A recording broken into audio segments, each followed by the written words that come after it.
Est-ce que vous pouvez me dire ce que vous êtes en train de faire actuellement? On est en train de regarder les prix auxquels ils sont vendus, auxquels est vendu le litre de lait, pour voir ce que nous on gagne. Et on voit très bien que c'est pas les prix minimum attendus. Pourtant, la loi Egalim de 2018 encadre les prix. Elle promet aux agriculteurs des tarifs justes et impose un seuil minimum à ne pas dépasser. Dans cette enseigne, comme dans d'autres sur le territoire mosellan, la Fédération nationale des producteurs laitiers a découvert quelques anomalies. Déjà, on est en lait demi-écrémé. Le prix affiché est 0,68 le litre, alors que la loi Egalim, le prix de vente ne doit pas être inférieur à 0,74. In fine, l'agriculteur travaille en fait pour rien.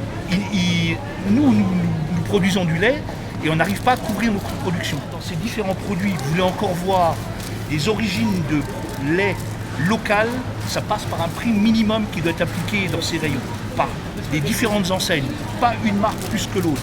Près de 90% des consommateurs se disent favorables pour l'augmentation des prix afin de soutenir leurs producteurs, mais aussi de favoriser les circuits courts. Alors le circuit court, c'est sûr que c'est une solution, mais pour une minorité d'agriculteurs.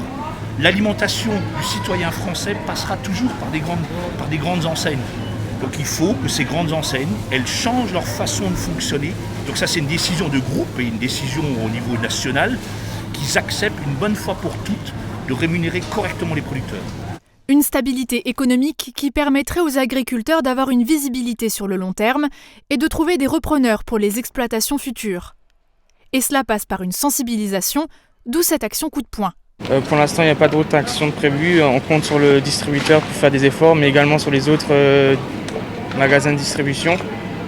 Donc, parce que il n'y a pas uniquement Cora, les autres supermarchés, ils font la même chose, ils ne respectent pas la loi. Et donc, s'il faut qu'on fasse le tour de tous les supermarchés pour leur rappeler la loi, on le fera.